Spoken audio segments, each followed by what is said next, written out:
Okay, if you didn't Okay, listen to it, I okay, can't okay, explain it okay, because the words were too harsh. But I wanted to play it for a reason. okay, okay, okay. All right, Mr. Najawash. You know most of us on this platform, and I know you know how to handle everybody accordingly. Leadership is not easy. I really praise your effort. And my dear fellow panelists, let's try to support ourselves, especially when we are doing something positive, something that has to do with helping the poor, speaking truth to power. It's not easy to do, huh? It's a lot of risk. Most of us don't even show our faces. Those of you who show your faces, thank you. Because when I say people do what I cannot do, I say thank you. I appreciate them. So the least you can do is to go and be backstabbing your fellow panelists. I have never gone to a platform to talk about another platform. I don't do it. I can call into some shows, but like I would never mention anything about another platform. I just go straight to the point. Against the government, policies, insecurity, the nonchalantness of politicians, election malpractice, and so on and so forth. The Biafra struggle, vis-a-vis what is going on just now. So this is what we should be thinking about, not attacking a platform that gave you a room to express yourself. It's not easy to build a platform. It's not easy. Most people are still on 1K followers, some are on 2K, some are 800. Kudos to them. It's not easy. It takes years. It takes hard work. It takes inputs, contents, appealing contents to drag people into your platform, build it, and sanitize it. It's not easy. I want to speak on Abure again. I saw the headlines. Abure should have been out of office by now. I don't know why.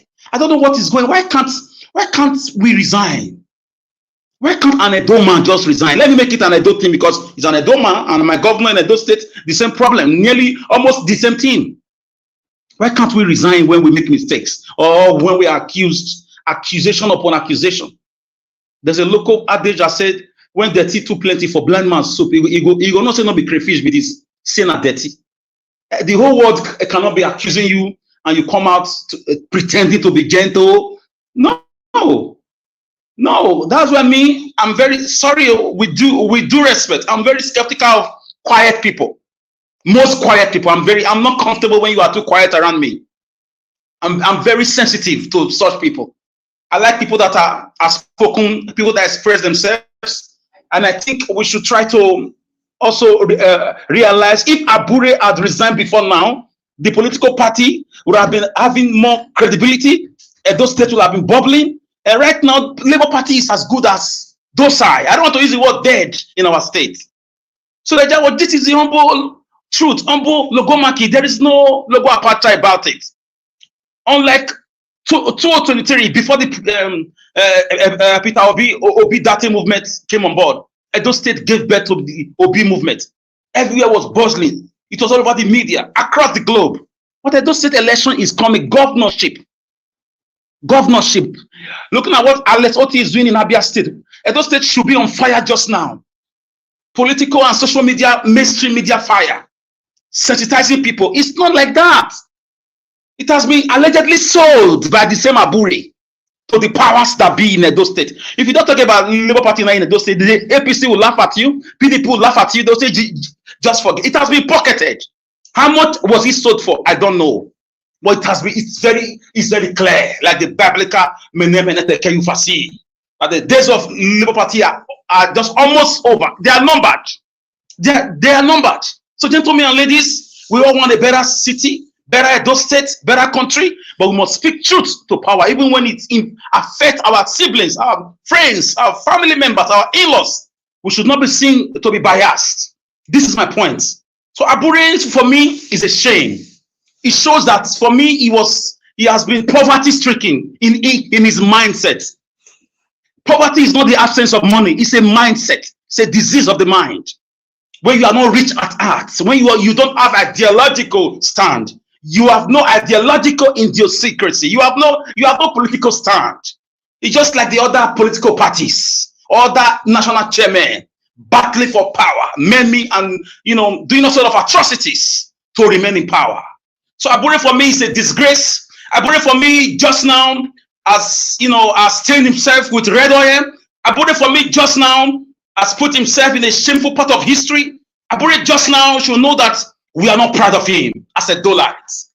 We are not proud of him at all. So it's such a shame. It's such a shame. When I spoke about it from the beginning, when I saw the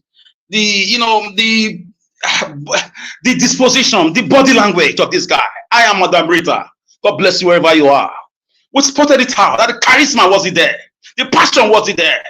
People lashed at us that some people are quiet. Some people, everybody can be the same.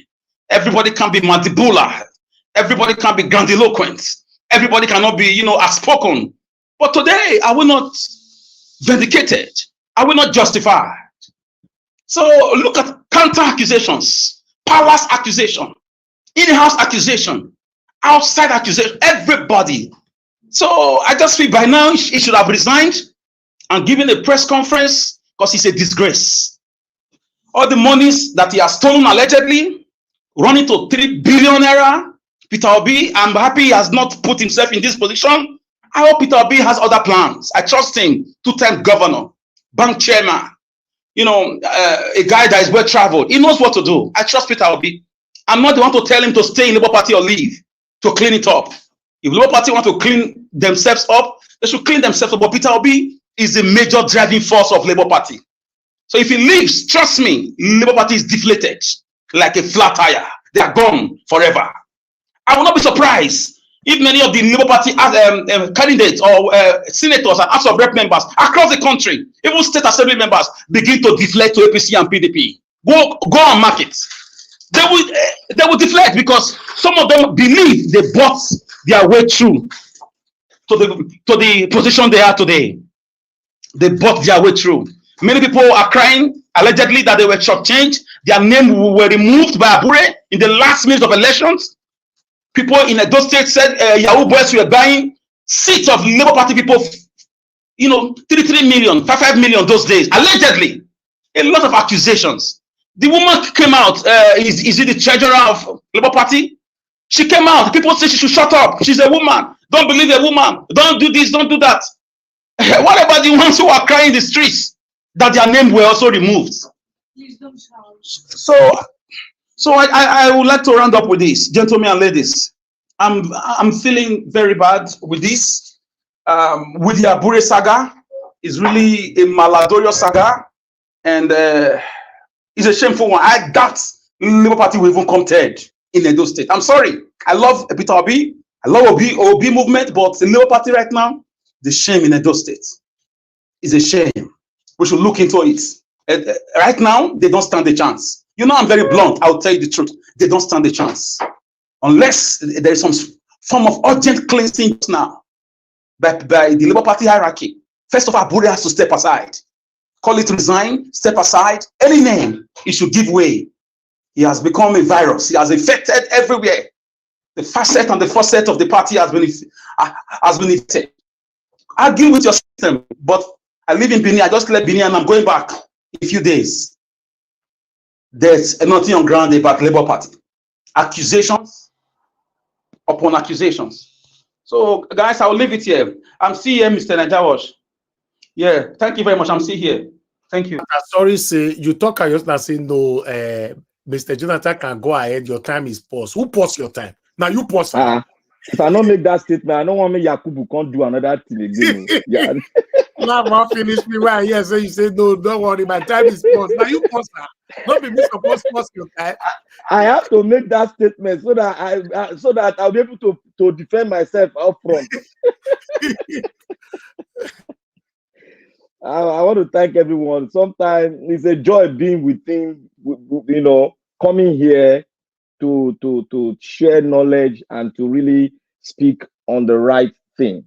And I would like to say, I want to thank everybody, the people that are calling in, they are hitting the point. I love you guys. Calling, hit the point. I just love everyone that have called in. And to other people that are on the messenger side, I thank you all for contributing, because this is what we need. No matter how wrongly your contribution might be, but one thing we don't condone is insulting people. But you can make your point because you have the right to make that point. And I want to tell everyone out there, we are 98,000 now. We need 2 more subscribers for us to hit the silver point. That's 100,000 subscribers. I want to thank you all out there. Hit the subscribe note. Subscribe to Naija Watch International for you.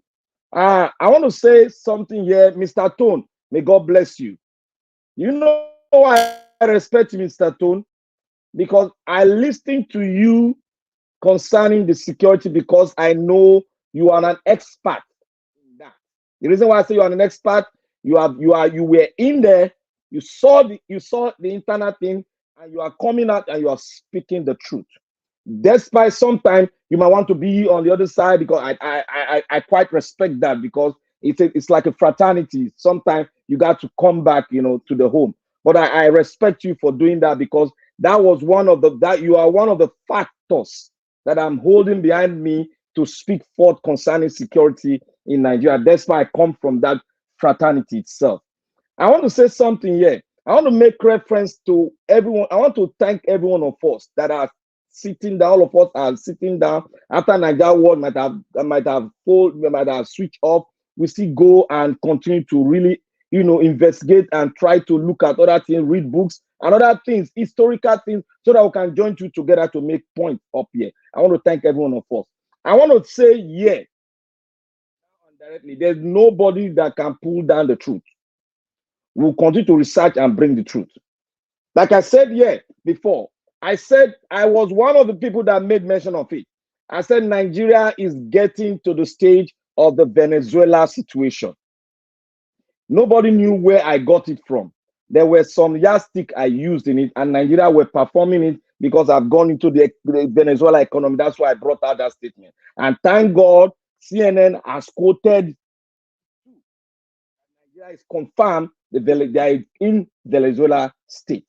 Thank you, CNN, for doing that for us, so that some people that will come here to bulldoze me and other things, they know that people have seen it and people are now start talking it. I want to say something here again concerning the security architecture of Nigeria. I have made mention of it, and I've asked to Nigeria here, tell me the security architecture of Nigeria and tell me their defense policy, so that we can know where we stand and we can know where we are going. Those are the fundamentals you need to know and digest into your system before you come forth with any security plan or any design you want to make for them, or any proposal you want to make for them. You don't do things out of grievance or out of anger or out of your own self-esteem to propose something that we all, even an ex-military man here said it. Kept on saying it. Thank God, as time goes on, we'll begin to reveal ourselves.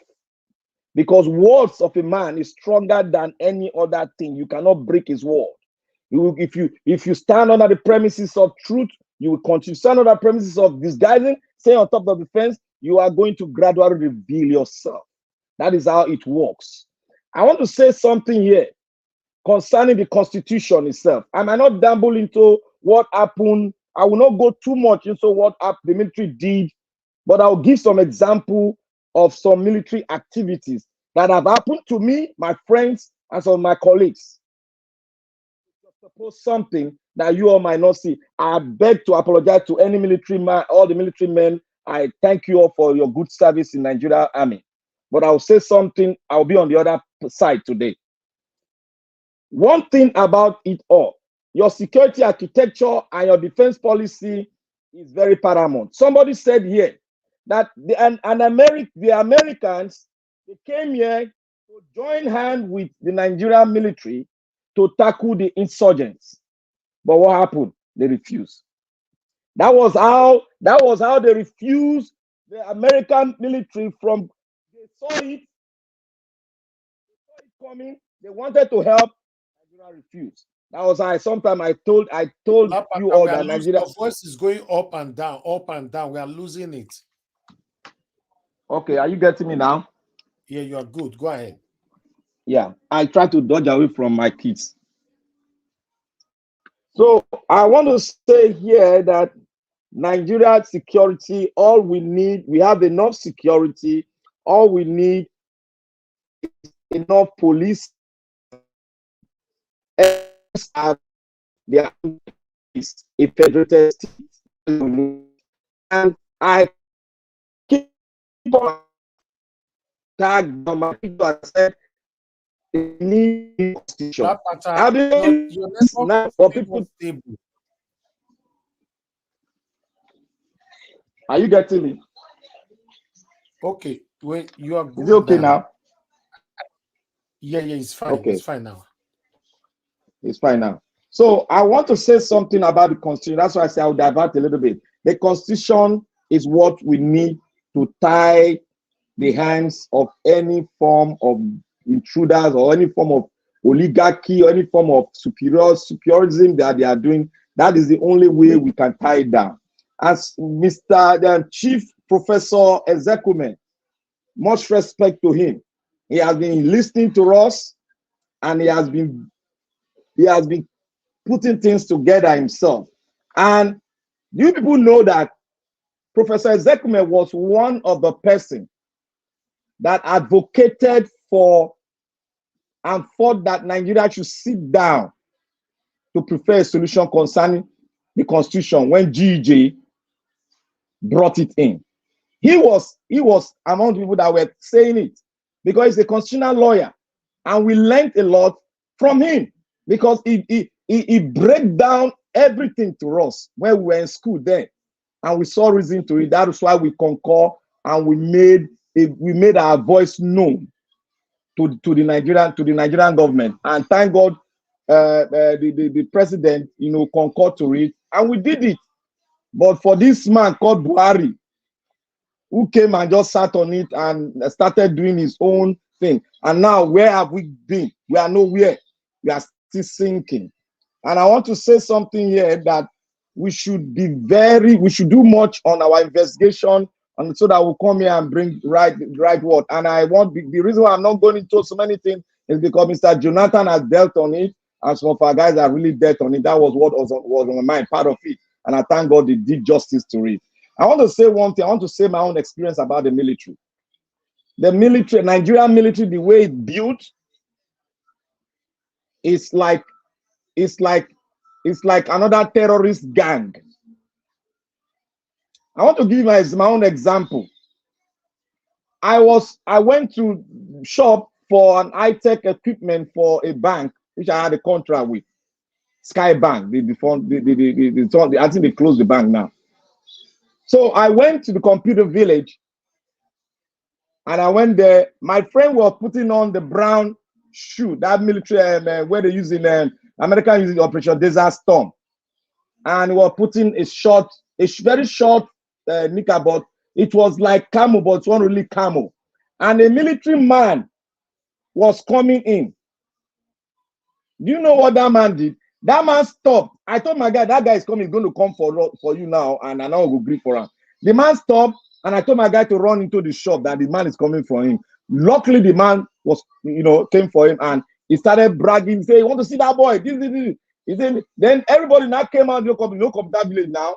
They don't agree. They say, why? He's not putting anything military. He's wearing an American boot and this. The man said, what right does he have to wear it? Do you know what this man said? This man said, if he doesn't pull it, within 20 minutes, he's going to call the whole garrison from cantonment nearby in Maryland. They're going to call them in. And it was true, because I've seen that happen before. For just one shirt, they will call the whole military from more than 10 of them will come. So we now have to, we beg, try to explain. The man did not agree. After my guy came back, that guy gave him a very dirty slap. This guy almost lost one of his ear. We wanted to lynch that officer, but somebody have to stop, because you know how the military behave. So we have to bring a comfort money for me to buy a new shirt, because he insisted that he's going to naked that guy, my guy, right there. With all the begging, a senior officer, police officer came to beg that this was not a camouflage, but he insisted. But for us to make peace and not to let the vampire not to ravage your place, we have to buy a new shoe. But I told him he's not going to have this shoe because it's not his own. He didn't buy it with his money. We're going to pull it. and I'm going to give it to somebody right here. The police officer will be all secret. He's going to hand it over to us while we bought a new one. So I have to buy a new shot and new boot for him with my own end money because of this rat called soldier in Nigeria. They have become lord over everybody. That was why Gani said the military have ruled over Nigeria for 35 years and they are militarizing the entire citizen of Nigeria. And this is what they've done, and this is what is happening in Nigeria. Because if you look at the comments where they are ravaging a whole community, people were saying, bring the community down. They forgot when it happened to their own brother, they were fighting the president then, OBJ. Now it's happening to somebody else, and they are saying, bring the entire city down because of the stupidity of just one or two citizens. I'm not support of them for bringing down the soldiers, but the soldiers need to learn one thing, that their main priority to defend the country and the constitution and the people who made the constitution, and that is Nigerians. So that they will pay the same respect to you and protect you. Because everybody have to play a symbiotic role by protecting each other, despite they are the one holding the arms and we are the one with our eyes down. Because for us to do this, it has to be a collective approach of everybody. And now, I want to correct one thing about Mr. Tone said. Mr. Tone, the Nigerian police have an amphibious force that patrol the sea, but the Nigerian government refuse to give them the facility. If you can remember, when the former governor of Rivers State bought some speedboat for the Nigerian police. And I want to say right here that Nigeria needs technology in approach of the insurgent. We have enough men that can bring down tattered looking people from the Sahel. All we need is technology. And for that military general to come out to say that they cannot approach where the place where the terrorists are, that's a blatant lie. Sambisa Forest is not a place that they cannot approach. Even if it's a rock, the military are trained. In Gaza, there's a lot of rock in Gaza. They take the mobile policemen and the military, they are all trained in that Gaza there too. So it's a rocky place. So for a military general to come out here and tell us that he cannot approach an insurgent. Now the question I ask, how did they approach the war in Liberia? Liberia is somehow a forest region. And a very tough side place. How did they approach it? And how did they win that war? Where 3 rebels were involved in that war. So there is conspiracy somewhere. And I believe that we should not dive into some issues, because what is happening in Delta State now, it's not what we can just put 2, 3 together and it give you the answer. No, there's something behind that wall that they don't want us to see. And that has been the work of the military since the creation of Nigeria. They cover up issue, they maim the country down, they commit genocide, but nobody wants to address it. That is why we call for a new constitution where the military will be forced to bow before the constitution. And they'll be forced to support the constitution, no matter who they are. And to tell you one thing, when they say recruit many policemen, many military, I want to say this here now. If you go to the military, Mr. Tone, if you have good idea, if you go to the rank and files of the military, they call them sometimes the police, they call them Atura. If you go there, 65% of the military, the army coming from the north, it's not to put them down, but I just want to state the fact. Anybody can correct me. 65% of them coming, they don't have WAEC. They don't have WAEC. The same thing happened in the Nigerian police force, where the disgraced Nigerian police force IG, who was disgraced by OBJ, started to reform it by making sure that the minimum entry is your YX or your SSE, and it was computerized. That is why in the police force now, you cannot see anybody that have a trace or a tattered or not that cannot be verified. A certificate that cannot be verified. But in the military, they don't want to open it up. They don't want to open it up. Go and look at people that they are graduating in the defense, in academy. They don't want to open it up because one part of the country is doing damages to the military itself. So I beg to rest my case here because this was my finding. I'm part of their fraternity and I've been doing it for a very long time. So my brother, let us sit down, look, and investigate what is happening in Delta State. Something will be unveiled very soon. Thank you very much. Good evening, Mr. CM. Please, can you speak to us, sir? Who got his voice? That's the firstborn of Niger Watch. That's All right. wonderful. Oga CM, where you dey now? I say, good evening. Okay, wait, let me. Sorry, just that sometimes when you become a panelist, the Niger Watch go turn you to spectator. So you become a spectator. Thank you, Then, Oga CM. I appreciate you, sir. Please talk to us. thank you. Please, all protocols duly observed. I greet everybody. Okay, Tone has gone. Actually, oh yeah, he's still here. That's what he said that I really, Tony, probably, I don't know, I'm not saying it. It depends on public opinion. You may be our security consultant here. Maybe there's some news breakout like this. Not that we won't know, we don't know what to say or do analysis, but being an insider, you can nuance our comments and then give us what we know or what we may not know. The ones you can be able to reveal, please, we are not under pressure to, because the oath you took as a military man, maybe you take some to the grave. When you say in the military, they see themselves as brothers, they don't think of tribe and everything. When you were analyzing Delta issue, I agree with you, and that's how it should be. I think that's is because of this sentiment you expressed. That's why they say a spirit the corpse or something like that. You see, but in Nigerian thing, that's why the moment the military get corrupted, that is when Nigeria finished. You remember, normally when the soldiers are going on an errand, they go on something. And do you know when I checked these 16 people that went to Delta, I mean, Okuama or something like that?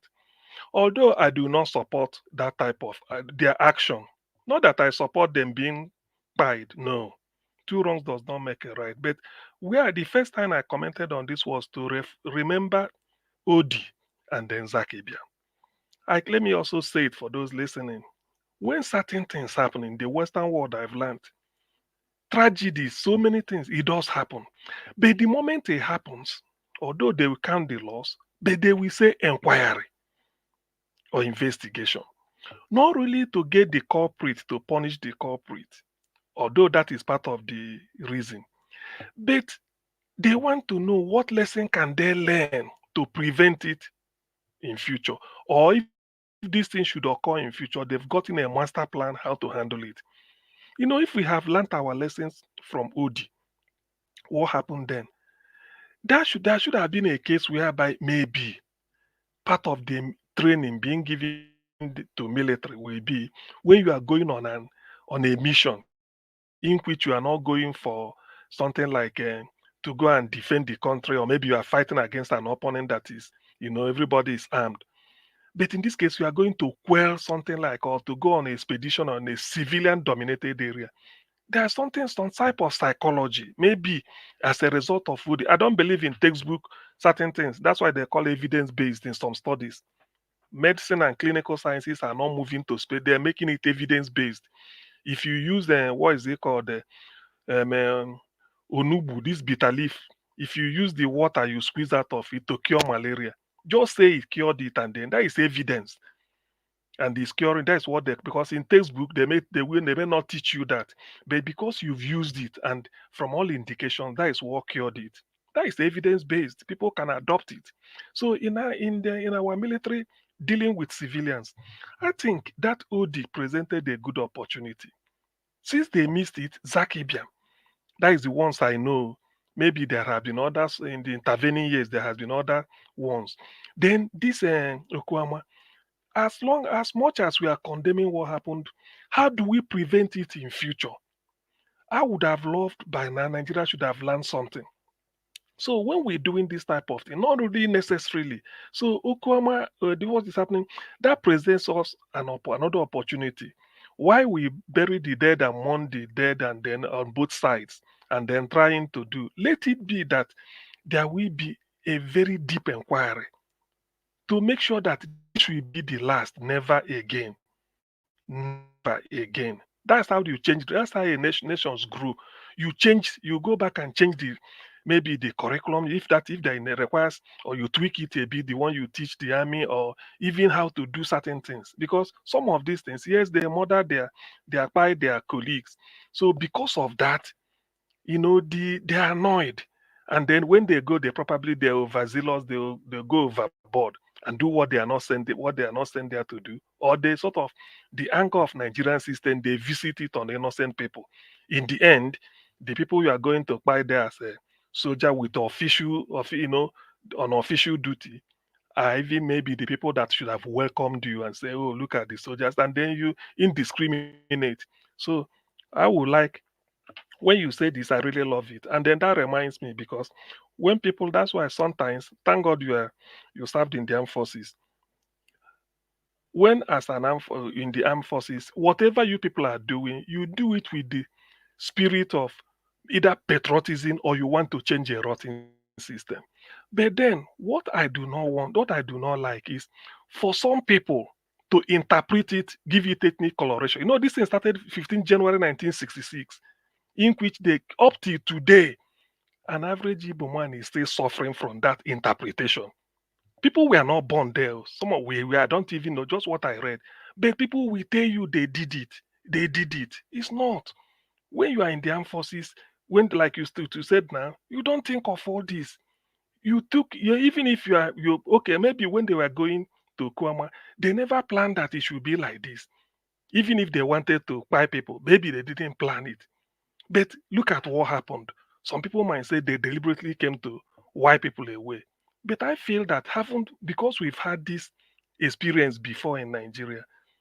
I'm putting the blame squarely on the chief of army staff or their military. They should have learned a lesson. There should have been an inquiry. And if I, as a person now, using freedom of information to say, I need to see if there has been an inquiry into what happened in Odi. People might say, hey, don't bring old wound. Maybe, no, not for political reason. It's to learn a lesson and see how do we prevent this in future. According to what is the man, something Santayana, he said those who does not know history are deemed to repeat it. And that is what we are repeating in Nigeria today. So it's very, very bad. It's terrible. That is the way I'm looking at it. I know now that hopefully all hostilities must have ceased. But let us, after now, let us say this is the last. We missed Odi, the lesson in Odi. We missed Zaki Biam. Let us not miss this one again. Let them learn a lesson so that in future we know how to deal with a situation like that. Not really that we must continue repeating the same thing after every 10 or 15 years. Now, having said that, this Abure issue and then Labour Party maybe convention coming up. You see, I know one thing I've learned from the travels of Labour Party P2B and 2023 election is that before I used to think, because sometimes now I'm revising some of the knowledge or some of the viewpoint I used to hold in the past, I'm revising them. An average Nigerian knows what he or she wants. They know who to vote for. They know what they want. It's just that this corrupt system and then those that feel they own Nigeria can just do anything. Otherwise, I don't need to blame anybody. Just like Niger Watch used to say, if P2B steps out tomorrow and goes to XYZ party, before you know it, within 21 month, the membership will swell up just because of one man. Because it means that an average Nigerian knows that when they see a clean politician, let me just use the word clean politician, they are willing to follow the person. Now look at what is going on in Labour Party. And to tell you that Labour Party, so many people became something on the wing of Labour Party. Look at what is happening in the Senate. We have Labour Party, at least from Anambra, two. I represent two out of three senators. Ifeanyi Oba is only the one that went to APC, crossover from YPP. Victor Ume and the other one, Tony Nwoye. They are two. They are Labour. If not for Labour or P2B, I don't think either of them could have won. I don't think. I may be wrong. But now look at what is happening. And everybody kept quiet. Look at the bantering. I just checked. Thank you very much, Oscar Blackbone. George Santayana, yes, he said if you those who do not know history are bound to repeat it. I think he wrote the book, the end of history or something. So what I'm trying to say is that I was just had a cursory look.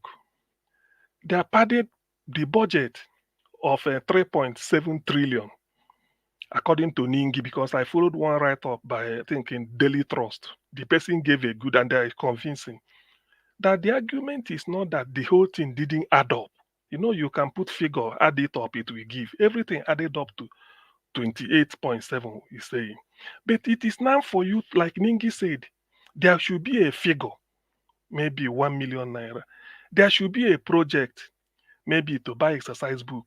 There should be a location. Where is he going? So maybe ABC local government in Anambra or Edo or maybe Benue State. That is what he's saying. So he said he did it like this for each item. Then those that will have a figure, then it will say no project, no location. So he will note it down. So in the end, this thing gave 3.7. And that is why they don't want to go, because I always say the devil is in the details. Now, why I have to juxtapose this 3.7? There's a bank called Zenith, which will be in the headline now because of the appointment of the lady who becomes the MD. They say this bank is having customer deposit of 1.3 trillion and is the 10th largest bank in Africa with 1.3 trillion customers deposit. In other words, liquidity, what they're having. Can you imagine what 3.7? Divide 3.7 by 1.3. Is it not up to 3 times? Is it not up to, let's say, just like 3 times it, 3 times that figure? Or let's just say 2.5 times, 2.5 times. And this is what keeps a bank afloat. Zenith Bank keeps it afloat in Nigeria, kept it with hundreds of thousands of people working there in Nigeria, in Ghana, in Sierra Leone, in South Africa, in UK, and one other place again. So this is the bank with 1.3 trillion customer deposit. Now, can you imagine what our senators are trying to pocket 3.7? So in other words, that 3.7 can give us at least, maybe, give or take, one more Zenith Bank that we employ hundreds of people or thousands of people. So this is exactly when you put things into context or contextualize it. That is when you now know the enormity of the mess Nigeria is. The enormity of the mess Nigeria is. So when we come here and then with this type of mess going on, now let me refer back to something people may disagree with me. Why I started losing faith in this country now, when people hear me saying people should start talking to each other post-Nigeria republics. How can a president commander-in-chief, with all the violence all over the country, with everything economy sinking, what is talking in a federation is to call governors, everybody must bring land. Where is it done? What is it? What he said, that's a coded word. What does that mean? They will bring land in every state. For what? For who? For who? So when you analyze this type of thing coming from a CNC, commander-in-chief, you know that, look, I don't know, people have their way of on analyzing social situations. But to me, it doesn't bode well. Particularly now, you are calling the country to someone then that they must bring it. And then some people are there negotiating that they should come and give terrorists. Some are asking for 40 trillion from there. I think somebody corrected me. I thought it now come down to 1 billion. Somebody was telling me there is another group. I think it was Jonathan. Why should you see I don't know why Nigerians are not really it's not shocking to them. It's not shocking to them. So why I came here, I'm trying to put all these things, put it out there. I want people to be thinking, because sometimes the headline does not give the entire details. Thank you, Niger Watch. Let me not waste time.